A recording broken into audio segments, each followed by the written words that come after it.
Kamran Yusuf from TRT World. First, a little clarity. A couple of days back, Pakistan's Deputy Prime Minister told me in an interview and confirmed that there was a contact between Pakistani and the Indian National Security Advisor.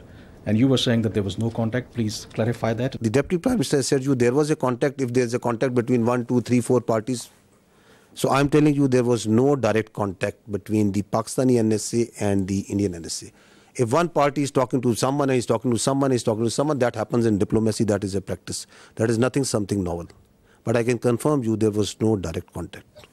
About the air defense of Pakistan, when you see the ingress routes for fighter jets and they are trying to avoid certain areas, this means that this air defense is pretty effective. They are following certain profiles of weapon delivery which are there meant to evade surface-to-air missiles. This means that they are effective. Both the countries have very effective air defense systems, the S-400 from their side and equally capable, if not more, from our side, in the north and in the south. There are certain ways the high MADs and the low MADs are employed, certain ways where fighters are employed. And that's the way the air combat, the modern air combat is progressing. So Pakistan has a very effective air defense system. We did have one kill because of that.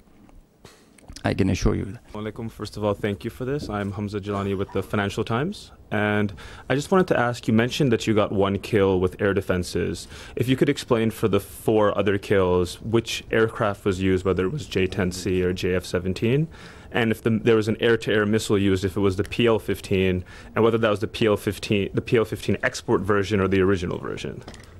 If you could tell me in very non-technical terms about air defense system, what are the capabilities that Pakistan have when it comes to neutralizing surface-to-surface and air-to-surface missile systems? Air-to-surface? Yeah. Okay. This means academic discourse, a pretty intense kind when you are asking such technical details, and we'll bore the rest of the people with them. But I must, on a broad guideline, that the Pakistan Air Force air defense system is pretty capable of handling high-speed, long-range vectors, even hypersonic weapons. So this should be pretty comforting to everybody inside Pakistan. B, delving into details that which platform applied which weapon.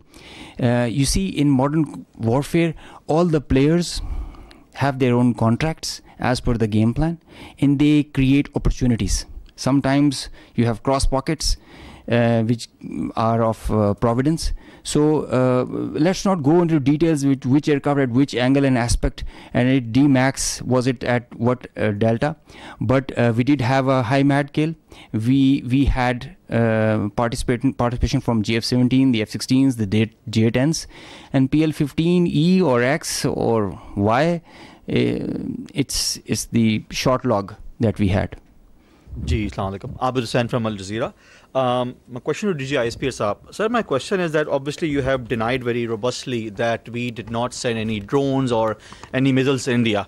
So would you very categorically say what happened yesterday in terms of the videos that they have shown in Jammu particularly, was that a false flag operation from the Indian side?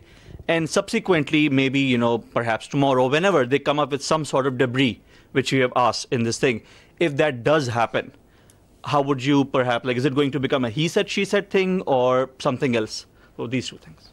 If we had sent anything, it will leave a electronic signature, one. We have all the records of the airspace, that what goes there and what goes from here to there and what comes from there to here, and it's all timestamped. So we are pretty confident once we say that nothing went from here. And as far as they are concerned, we don't give much damn and credence to whatever they say. So whatever they are saying on Pahalgam, whatever they are saying about these mosques and places of worship where they say there are terror camps and there was some training, whatever they are saying about that that Pakistan yesterday, the havoc that they had caused to Pakistan yesterday, how many aircraft they have taken it out, whatever they are saying that what we have launched over there. So I've just shown you their High Commissioner, a very responsible person, is telling that this man, who is he, falsely calling someone who is someone else is someone else. And then the same media who is telling you stories, they have already declared him dead. So who to believe over there? What to believe?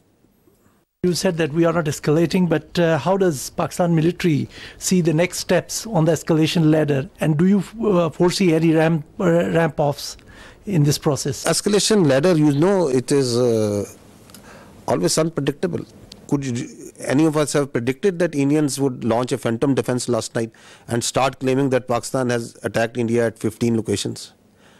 Or you could have predicted about 2 days ago that after 2 days India would say that they have taken out the Karachi port and it's burning. With such a belligerent who can come out with any story, who has no morality, could you predict that they could go and they will try to knock out the one of the holiest places of Sikhs, who are part of the majority of whom live in India and they are their citizens, Nankana Sahib, that they would plan such a thing?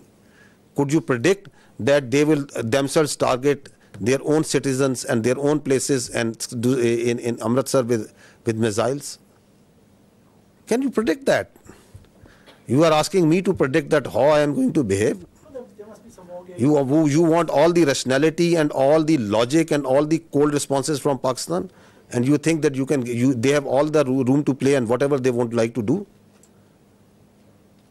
Nobody can predict. Sarah Hassan from Voice of America.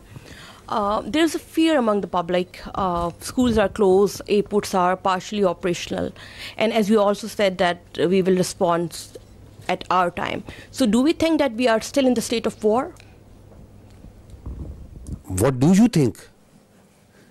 What is this? How long it will continue? Till the time the territorial integrity, sovereignty and honor of Pakistan requires that. If Pakistan's airspace, Pakistan's land, Pakistan's ADIZ and territorial waters, there's no compromise. There's no compromise. Pakistan's people, when they are threatened, their loss of life, loss of material, it cannot go unnoticed, cannot go like that. We owe it to our nation. And the pride and the trust the Pakistani nation has on our armed forces, we have always upheld it at all cost. At all cost. We did try to tell them with our tactical brilliance in Pulwama. Now we showed them our operational prowess and strategic guile and guide, and I think they should take heed. This is the best we can.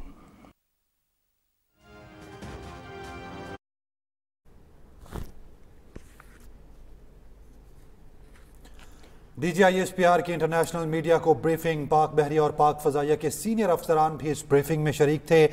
DGISPR की जानिब से कहा गया कि पाकिस्तान अपने वकार और आज़ादी की हिफाजत पर कोई समझौता नहीं करेगा। भारत बच्चों, खवातीन और आम शहरियों को निशाना बना रहा है, जबकि भारत को अपोजिशन की जानिब से शदीद तनकीद का भी सामना है। इसके सबूत भी पेश किए गए हैं। जबकि DGISPR की जानिब से कहा गया कि भारत ने पहलगाम फॉल्स फ्लैग ऑपरेशन में 10 मिनट बाद ही पाकिस्तान पर इल्ज़ाम आयद करना शुरू कर दिया।